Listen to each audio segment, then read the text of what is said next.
Nana Shastra Vicharanai Kanipano Sadharma Samstapako Lokanam Hitakarino Tribhuvane Manyo Sharanya Karo Radha Krishna Padaravinda Bhajana Nandena Mata Liko Vande Rupa Sanatana Raghuyago Shri Jiva Gopalako Vande Rupa Sanatana Raghuyago Shri Jiva Gopalako. I offer my respectful obeisances unto the six Goswamis, namely Sri Sanatan Goswami, Sri Rupa Goswami, Sri Raghunath Bhatta Goswami, Sri Raghunath Das Goswami, Sri Jiva Goswami, and Sri Gopal Bhatta Goswami, who are very expert in scrutinizingly studying all the revealed scriptures with the aim of establishing eternal religious principles for the benefit of all human beings. Thus they're honored all over the three worlds, and they're worth taking shelter of because they're absorbed in the mood of the gopis and are engaged in the transcendental loving service of Radha and Krishna. Nama Om Vishnupadaya Krishna Presta Bhutale Shrimati Bhaktivedanta Swaminiti Namane Namaste Saraswati Deve Gauravani Pracharane Nirvishesha Shunyavadi Paschachadesha Tarane Sri Krishna Chaitanya Prabhu Nityananda Shri Advaita Gadadhar Shivasadi Gaura Bhaktavrinda Hare Krishna Krishna Krishna Hare Hare Hare Rama Rama Rama Hare Hare Vanchakalpatarubhyascha Kripa Sindhubhya eva cha Patitanam Pavanebhyo Vaishnavebhyo Namo Namaha. Hare Krishna. Yes, so devotees, we only have another tonight and two more nights of instruction on Nectar of Devotion. And we are now reaching the most elevated and exalted levels of pure devotional service. So tonight and tomorrow night, we're going to be discussing Bhava Bhakti. Bhava Bhakti means the beginning of perfect devotional service. Tonight, tomorrow night, and then Friday, we'll be discussing Prema Bhakti, Krishna Prema, devotional service and pure love of God. So even the very extraordinary things which we were studying, particularly last night, Tuesday, and the night before, Monday, they were not on the level of perfection, actually. It's a little hard to grasp that, but it's the case. But now, when the devotee comes to the level of bhava, that means they have entered perfection. There are degrees of perfection, but bhava means that the devotee is perfect. It's just there's perfect, more perfect, most perfect, even more than most perfect, and one could go on with different ideas like that. All right, so let us, though, to begin, let us have a look at the very first paragraph here. By the process of executing regulated devotional service, one is actually elevated onto the transcendental stage, beyond the material modes of nature. At that time, one's heart becomes illuminated like the sun. The sun is far above the planetary systems, and there's no possibility of its being covered by any kind of cloud. Similarly, when a devotee is purified like the sun, from his pure heart, there is a diffusion of ecstatic love, which is more glorious than the sunshine. Only at that time is the attachment to Krishna perfect. Spontaneously, the devotee becomes eager to serve the Lord in his ecstatic love. At this stage, the devotee is on the platform of Uttama Adhikari, perfect devotion. Such a devotee has no agitation from material affections and is interested only in the service of Radha and Krishna. Now, so that is sort of a definition of Bhava Bhakti. But just to clarify and make it a little more pointed, perhaps, I want to read a verse from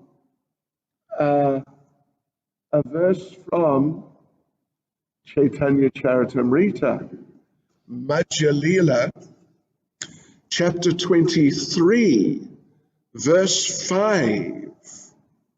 Yes. And this is going to be part of the first special question, which is coming up just now also. And this is you could say, anyway, a very focused, pointed definition of what is bhava and the different elements that make up bhava, given by Lord Chaitanya himself to Srila Sanatana Goswami. So here we are.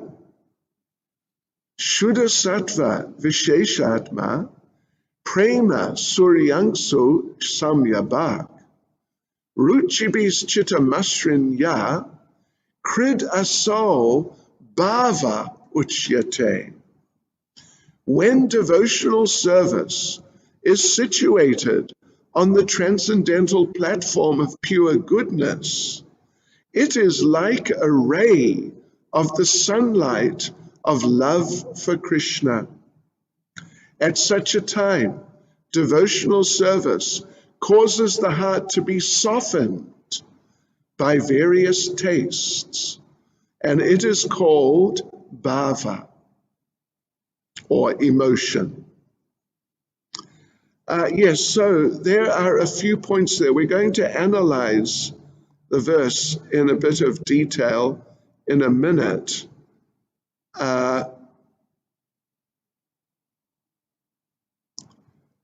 Yes, so yeah, we'll do that. We'll do a little analysis of the verse, but let us just note there are certain components, you could say. First component is that what is bhava? The primary characteristic or characteristics are Shuddha Sattva. It means the devotee has come to the level of pure transcendental goodness, and the Supreme Lord's Shuddha Sattva potency, his internal potency, has entered the heart of the devotee. Then it is Prema Surya Angsu. Angsa, of course, if you remember, we have been discussing that, have we? Oh, it was in the Bhagavatam classes. Anyway, angsa means a limb or a part. A part. Yes. So prema surya, angsa, a part of the sunlight of prema. What's a part of the sunlight of prema? It's like the ray of the sun. A little ray from the great sun, you could say the great sun of Krishna prema, enters the heart of the devotee. So those are the main characteristics. And then secondary characteristics are that the heart becomes softened. And it becomes softened, and it experiences various tastes, or it becomes softened by the various tastes. So let's have a look at those things and just see what they are. What are we really talking about here? And for those of you doing Bhakti Shastri, here is the special question, and it's specifically about this very verse which we've just quoted, Chaitanya Charitamrita, Madhya Lila, chapter 23, verse 5. Please note that if you're doing the Bhakti Shastri. You should note it even if you're not. It's the definition of prema, of bhava, given by Lord Chaitanya himself. So it's something very special. And it's Madhya Lila, chapter 23, verse 5. Right. So, okay. And the question, what is the question? Well, you just have to basically learn the different parts of that translation. That's what you have to do. Yes, you should pretty much learn the verse. Okay, so like we said, the primary characteristic or characteristics, characteristic basically, Shuddha Sattva Visheshatma. It means the internal potency of the Lord enters the heart of the devotee. Even on the level of Raganuga Sadhana Bhakti, the internal potency has not exactly, not in this sense, or certainly not to this degree, entered the heart of the devotee. Of course, the internal potency is helping us all. That's how we're practicing Krishna consciousness. We're not just under the control of Maya any longer. We are influenced by the internal potency and protected by the divine internal potency. But in this case, the idea is the internal potency floods the heart of the devotee. And when that happens, it affects the devotee and even the physical body of the devotee in very amazing ways. For example, when the internal potency contacts the element water within the body, our bodies, we heard at school, 70 or something like that % water. This is what they say. So when that water is contacted by the internal potency, then the ecstatic symptom of crying, tears, comes. But they're not like the tears, our tears, you could say, or the tears we have cried in the past. You know, everyone goes through a crying period as children. So we all know what crying is. But now this crying, because it's the internal potency stimulating the element water from the body, just like, for example, further on in Nectar of Devotion, further on, there's a description of Daruka fanning the Lord, but being so ecstatic that tears were pouring from his eyes. But they were pouring from his eyes so much he couldn't see. And the Lord had moved in the meantime while the fanning was going on. But Daruka's still standing there, but he couldn't see that the Lord has moved because he was blinded by the tears.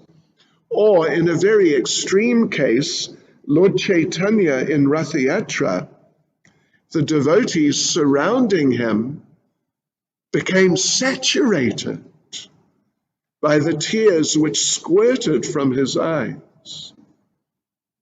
Yes. So like this, Shuddha Sattva, the pure internal potency of the Lord, enters the heart of the devotee and floods the heart. And therefore bhava is a very overwhelming stage in which the devotee is more or less permanently overwhelmed, or at least very regularly overwhelmed. So now, it is, the second characteristic is prema surya angsu. It is a ray from the sun of prema. In other words, bhava is prema. It is prema. It is not something else. It is definitely prema. But it is just a little ray as opposed to the full sun of prema. So examples are given in that regard to illustrate that point, those points. What is bhava, what is prema in that regard?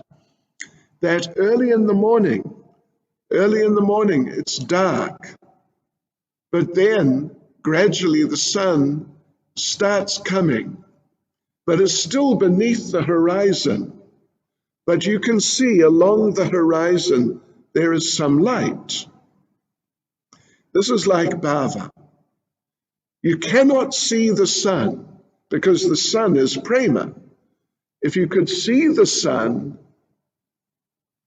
if you could see actual prema, like the whole thing, it would be prema.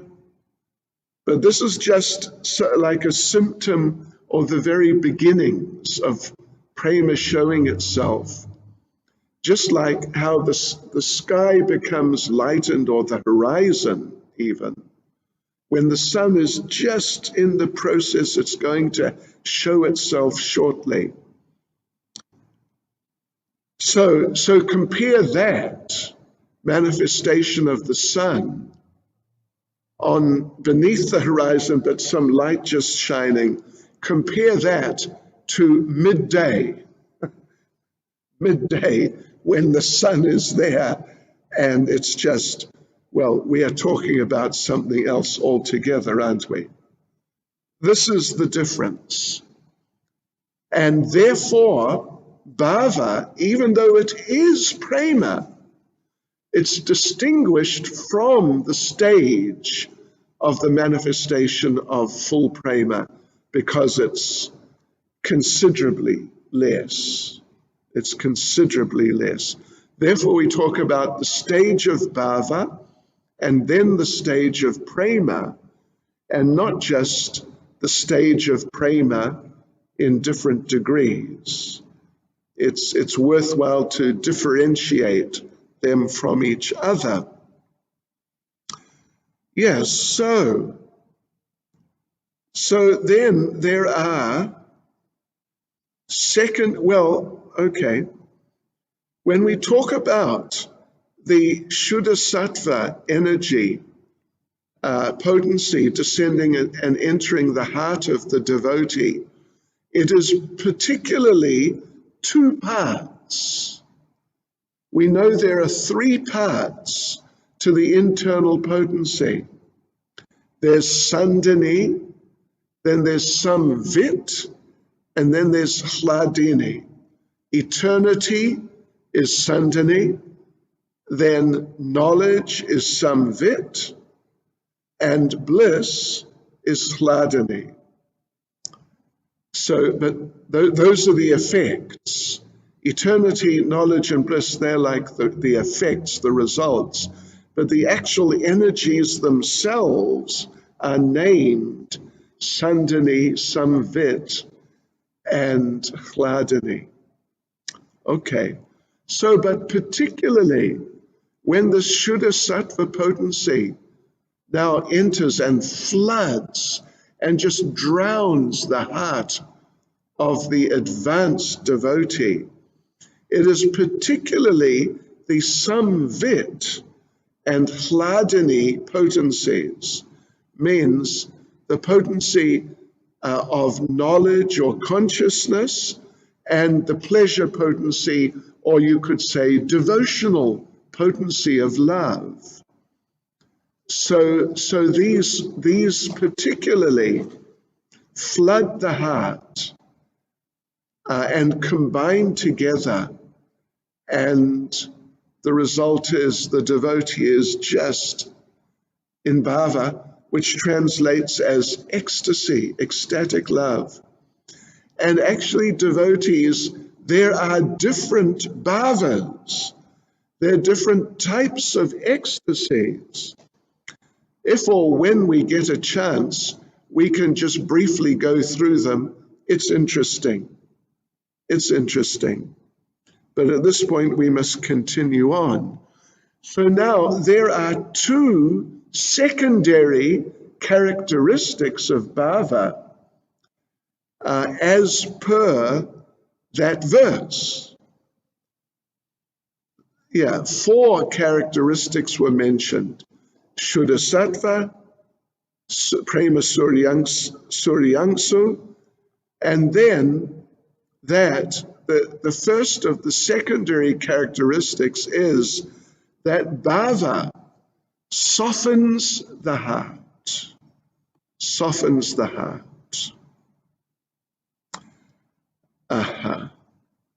And then that it softens the heart by various tastes. It softens the heart by various tastes, and it softens the heart, and there are different tastes, various tastes. So you can see them together or independent of each other. Now, soften the heart. You may remember there's a famous verse in the second canto of Srimad Bhagavatam, which we always quote, always pretty much, when we do a japa, like a japa retreat, japa sort of program. There's a famous verse. It is Srimad Bhagavatam, second canto, chapter 3, verse 24. And at least the translation is, certainly that heart is steel-framed, which, in spite of chanting the holy name with concentration, does not change when ecstasy takes place and tears fill the eyes and hairs stand on end. So when we are chanting and these ecstatic emotional manifestations, tears filling the eyes, hairs standing on end, when those are not happening, then we should understand this is because our hearts are steel framed, means they are not soft. Bhava softens the heart. But our hearts, if, like this, as we said, this indicates if the symptoms do not come, they indicate that our hearts are steel framed, hard. And what hardens the heart is generally, at least if you've been practicing for some time, but the heart is still hard and these ecstasies are not really coming, then what hardens the heart is offenses. Yeah. So we're not going to go into that subject of offenses and everything. But the thing is, on the level of bhava, the heart becomes softened. And that means, or that indicates, that certain ecstatic symptoms manifest. When tomorrow night, we assume, when we study the 18th chapter, then there are certain symptoms. There are 9 symptoms, actually, very important symptoms of bhava, which we will be discussing in some depth. Yes. So the heart, although bhava is famous for these emotional symptoms like what we read, tears filling the eyes, hairs standing on end. And Prabhupada, well, not actually here, is it? Prabhupada says, oh, it's in Nectar of Devotion. Where is it? Anyway, it's somewhere there. But Prabhupada says, in this connection, there's a statement in the Tantras that ecstasy is the first symptom of pure love for the personality of Godhead. And in that state, one is sometimes found shedding tears or shivering. Okay, so now softening means that these different symptoms start manifesting, and to different degrees. It's not described in this part of Nectar of Devotion, but in the next section, the southern side of the ocean, that there are 3 stages of softening in which the heart manifests 3 degrees of emotion and devotion. The first stage is called or described as being like when the heart is like lac. If you understand lac, the red stuff which actually the gopis put on their feet.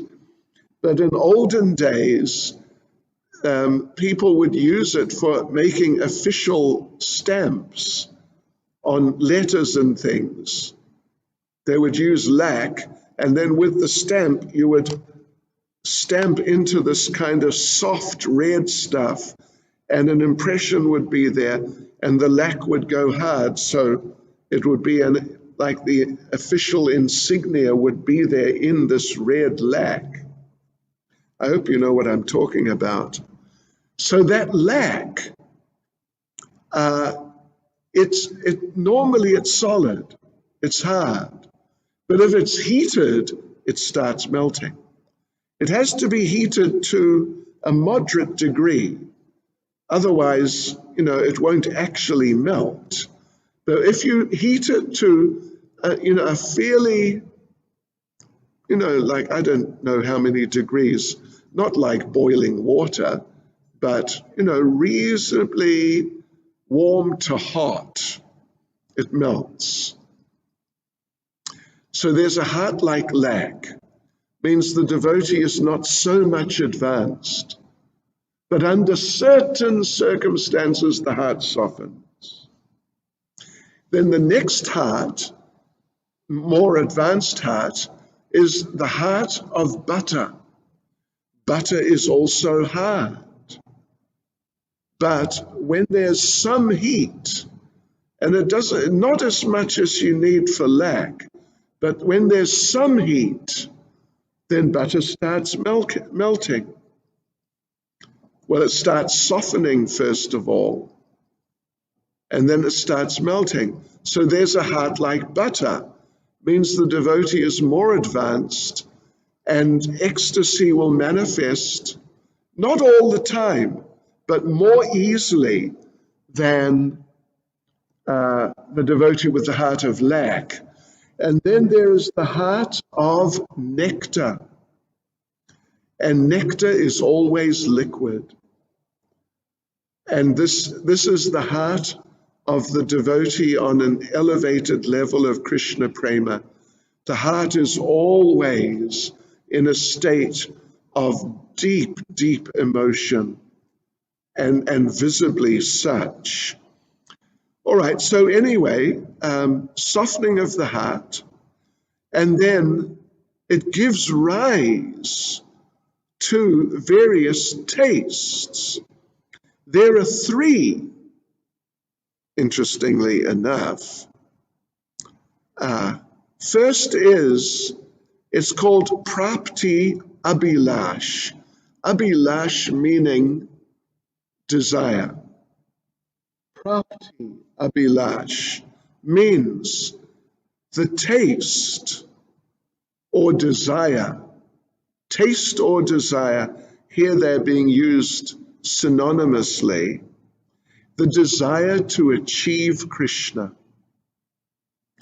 Then second is anukulya abhilash, the desire to please Krishna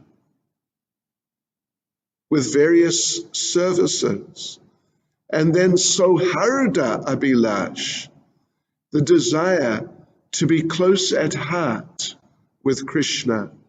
So these are different tastes or desires, or means like inspirations that the devotee on the level of bhava has.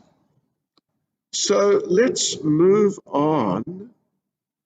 Now, according to the way I've divided things up here, anyway, according to the way I've done it, I say that paragraphs 2 and 3 are a little section together. And what is being discussed there? Types of bhava, different bhavas, just a little bit, and symptoms of bhava, of a devotee having bhava, or being on the level of bhava. So Prabhupada does say, it's sort of almost the middle of the second paragraph. Within the stage of the regulative principles of devotional service, there are two divisions, namely executive and effective. Aha, okay. Executive means activities or things which cause bhava, and effective means those endeavors that result from bhava. I hope that's, it's maybe not quite so clear in the book. Effective portion is called bhava, okay, or ecstasy. uh, effective, well, effective, executive and effective. Executive and effective, okay. So the effective portion is called bhava. And the executive is, okay, endeavors that cause bhava and endeavors that result, or things that result, endeavors that result from bhava. Like when we read tomorrow the nine classic symptoms of bhava, they're endeavors that result from the presence of bhava. Yes. So now, let's just read on here in paragraph 2. In this connection, there's a statement in the Tantras that ecstasy is the first symptom of pure love for the personality of Godhead. All right. And in that stage, one is sometimes found shedding tears or shivering. Not always are these symptoms manifest, but occasionally. When King Ambarish was put into difficulty by Durvasa, he began to think of the lotus feet of the Lord, and thus there were some changes in his body, and tears were falling from his eyes. That's in the 9th canto of the Bhagavatam. We won't go into the story, but Durvasa Muni sort of attacked Maharaj Ambarish, who was a great devotee, by sending a demon to kill him. And when Maharaj Ambarish saw that, he simply stood there like this, with his hands in a pranam sort of mudra, and praying to the Lord for mercy, and tears came from his eyes. Those tears are one of the classic emotional symptoms. But as Prabhupada says here at the end of the 2nd paragraph, on the level of bhava, they are there sometimes. They're not there always. On the level of prema, they're often there always. Yeah. The heart like nectar. Yes. So now we go on to from paragraph 4 to 15. I think it's actually the rest. Is it the rest? Let me just check. It's the rest of the chapter. And it's basically all about, from paragraph 4,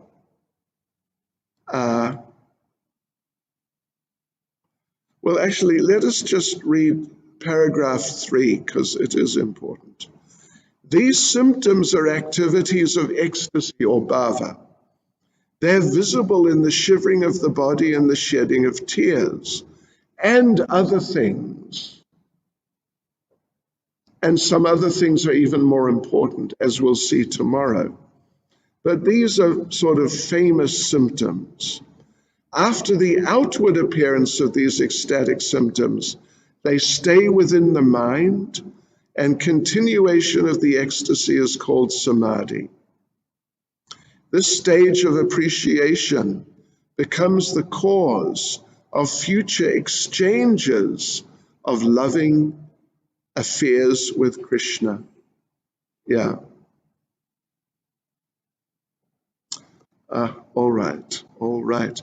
So now we go on to paragraph 4, which takes us through paragraph by paragraph to the end of the whole chapter. So the question is, the subject matter is, how devotees come to the level of bhava. This is the subject matter, with examples which we'll see as we go through. But first point, that elevation to the stage of ecstasy or bhava is possible in two ways. One way is by constant association with pure devotees. The other way is by the special mercy of Krishna or by the mercy of a pure devotee of Krishna. Now, as a point of clarification, and we'll see how it is like that when we get to the next paragraph, number 5. This first one way is by constant association with pure devotees. Yes, okay. But it actually, what it means is the performance of sadhana bhakti, rigid performance of sadhana bhakti in the association of devotees. Yes, that's the actual point.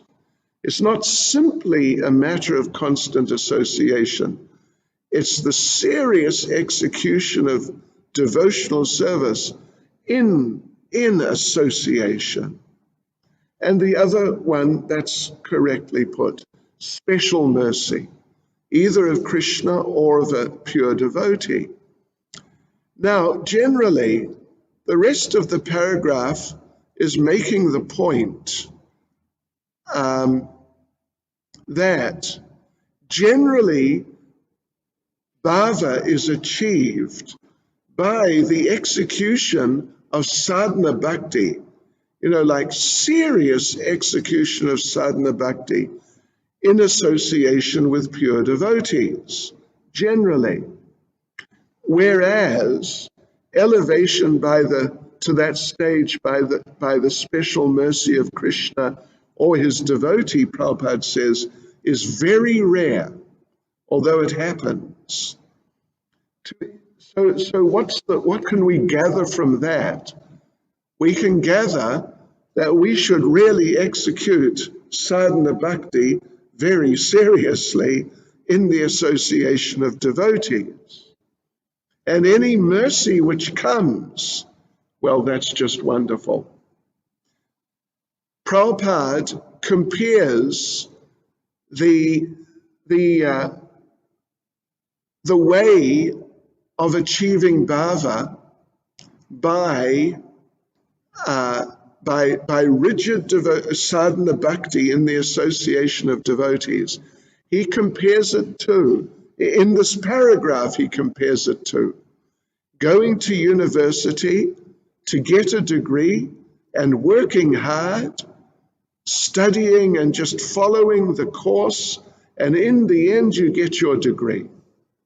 Whereas the second way, just by special mercy, either of Krishna or a pure devotee, this is like not really going to university, but being given an honorary degree in the university. It happens.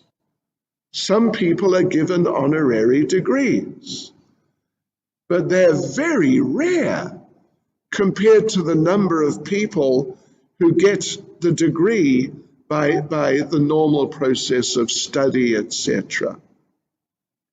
So therefore, we should execute devotional service, sadhana bhakti, very seriously in the company of devotees, and any mercy will be only too happy. Now, let's go to there's a special question here, and it's in relation to, please note down, Bhakti Shastri devotees, Chaitanya Charitamrita Madhya Lila, chapter 24, verse 188. Madhya Lila 24, 188. By the mercy of Krishna and by the association of devotees, one increases his attraction to and intelligence for pure devotional service. Therefore, one gives up everything and engages himself at the lotus feet of Krishna and his pure devotees. So what are you meant to learn here? Well, it's pretty simple. You're meant to learn what is the verse number. That's pretty easy. Madhya Lila 24, 188. Okay, now another thing to bear in mind, something to bear in mind, please bear in mind. When we talk, we just mentioned sadhana bhakti. When we talk about sadhana bhakti, we are talking about both Vaidhi sadhana bhakti and Raganuga sadhana bhakti. Yeah, not just one or the other. So, sure, don't tell me. We've got another special question. Look at this. It's getting a bit... Okay, anyway, here's another special question. Note this down. Madhya Lila 2283. Madhya Lila 2283. Okay, which says, the root cause of devotional service to Lord Krishna is association with advanced devotees. Even when one's dormant love for Krishna awakens, association with devotees is still most essential. Okay, so anyway, you got to learn that, okay, devotees? You got to learn that verse. And we're going to move on because we got to move on. So now we come to paragraph 5, and we can note devotees, that it begins saying, an example of rising to the stage of ecstatic love by executing the regulative principles of devotional service is given in the life story of Narada. And there it describes how Narada explains, well, actually it's in paragraph 5 and paragraph 6, his story is told. And remember, this is an example of coming to bhava by performing Vaidhi sadhana bhakti in the association of advanced devotees. So perhaps you know the story that these Bhaktivedantas, very elevated devotees, came to stay at his mother's place during one rainy season, Chatumasya time. And 5-year-old Narada served them very nicely, and they blessed him. And as a result, we see, at least at the end of paragraph 6, every morning and evening I heard them while they were singing and chanting the Hare Krishna mantra, and thus my heart gradually became purified. As soon as I heard them with great attention, the influence of the modes of material ignorance and passion disappeared, and I became firmly fixed in devotional service to the Lord. What does firmly fixed mean in this context? He came to the level of bhava through this regulative activity, this Vaidhi activity of serving those devotees. Then in the next paragraph 7,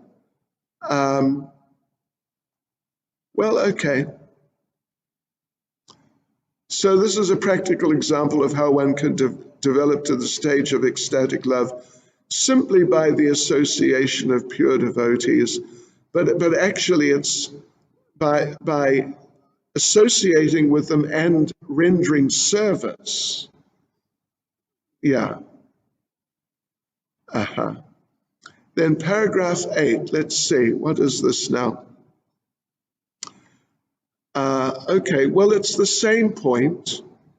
It's now quoting, this is paragraph 8. This statement is also confirmed in 3rd canto, chapter 25, verse 25, famous verse.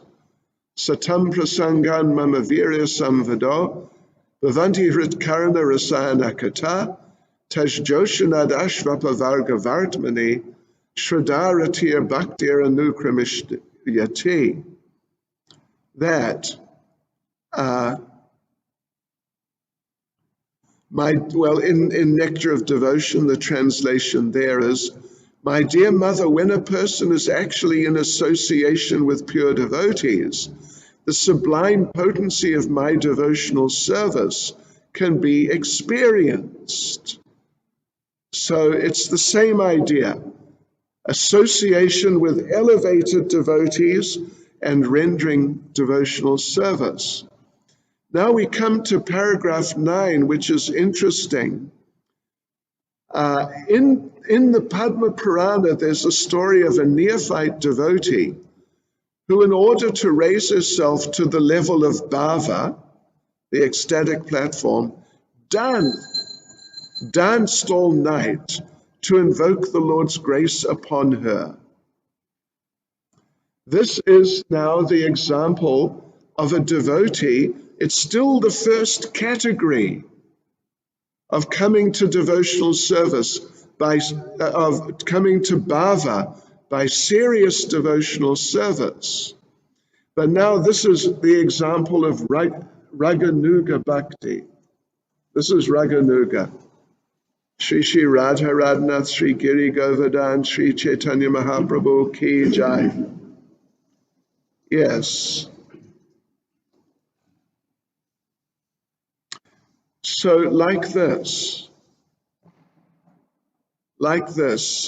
through her Raganuga sadhana bhakti, she came to the level of bhava. Then we've still got another 5 or 8 minutes because we started about 8 minutes late.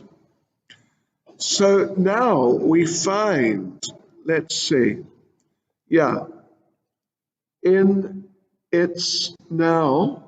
it's still in the 9th paragraph, the paragraph about this girl who danced all night, starts in the Padma Purana. But halfway through that paragraph, it says, this sudden development of it actually starts, sometimes, however, it is found that without undergoing any devotional process, one all of a sudden develops devotion for Lord Krishna. Now, devotees, listen. This is not talking about the girl who danced, because that's part of serious execution of devotional service. Here where it starts, sometimes, however, ideally it should be a separate paragraph, because now the subject is changing to the second type of way in which people can come to the level of bhava, which is special mercy. The girl who danced all night, that's not special mercy. That's Raganuga sadhana. And maybe there were other devotees around also, so that, it wasn't only the service of dancing, but there were other devotees. But here now, starting sometimes, however, we're entering the discussion of people coming to the level of bhava by mercy. Nothing else. Krishna's mercy or pure devotee's mercy? So therefore, sometimes, however, it's found that without undergoing any devotional process, one all of a sudden develops devotion for Lord Krishna. This sudden development of the devotional attitude in a person must be understood as a special mercy of Krishna or of his devotee. And now this is important. This apparently accidental development of ecstatic feelings through the causeless mercy of Krishna or his devotees can be divided into three groups. That one comes to the level of bhava simply by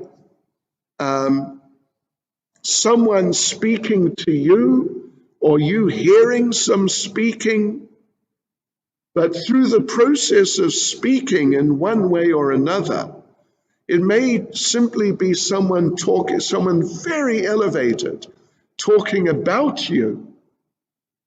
You come to the level of bhava.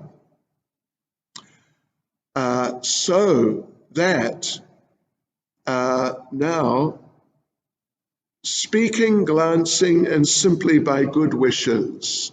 These are the three ways.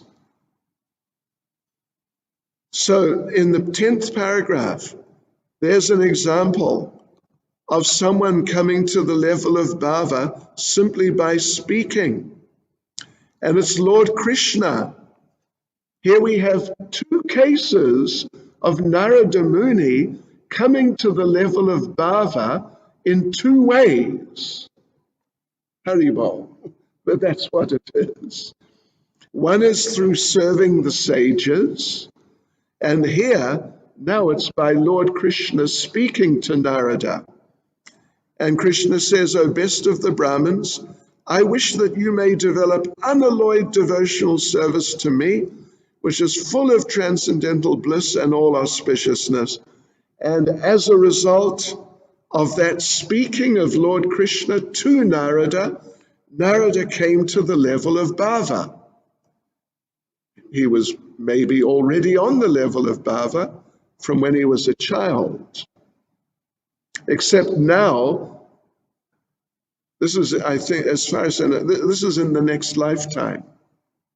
This is in the next lifetime, when he's already actually Narada Muni.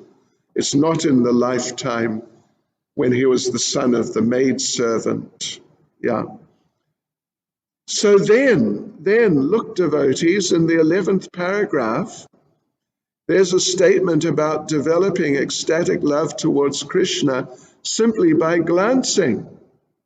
So these inhabitants of the Jangala province, they saw Krishna and they were so affected, they came to the level of bhava. And in the 12th paragraph, this is now heartfelt wishes, because there are these three ways, right? Through speaking, through glancing, and through heartfelt wishes. So now here's heartfelt wishes. Narada expresses his wishes to Vyasa. Narada is the guru, of course. Vyasa is like the junior, the disciple. You have a son who's the greatest devotee of the personality of Godhead. And I can observe that without any following of the regulative principles of devotional service, he's already come to the level of bhava, basically. So this is through, what is this? Blessings, heartfelt wishes. And in fact, this paragraph 13, the next paragraph, and the last paragraph, they're all examples of people, devotees, coming to the level of bhava through heartfelt wishes.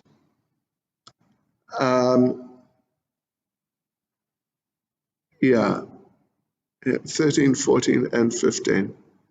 What did we say? Number 12. is heartfelt wishes, and then 13, 14, and 15 also.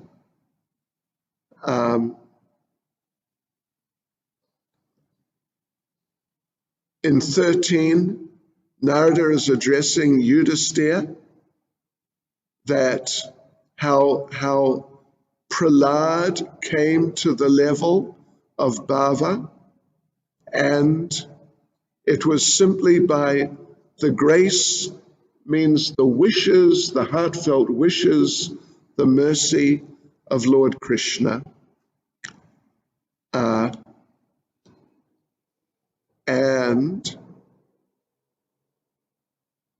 Wait a minute. No, by the mercy of Narada, actually. By the mercy of Narada. And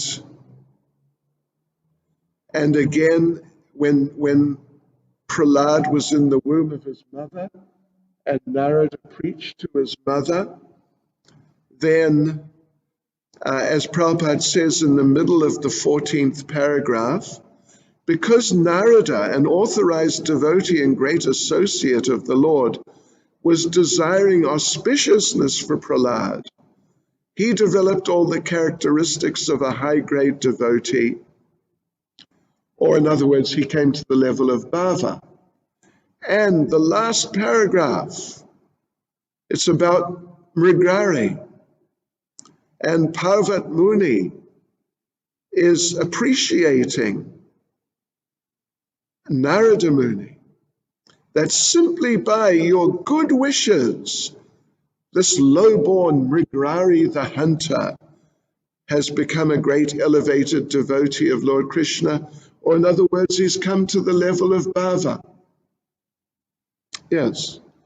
And then Prabhupada gives a subtle point at the end. This ecstatic love for Krishna can be divided into 5 divisions, which will be described by Sri Rupa Goswami later on. It means there are 5 types of bhavas. There are 5 types of bhavas. If we get time tomorrow, we'll talk about them. So there you go, devotees.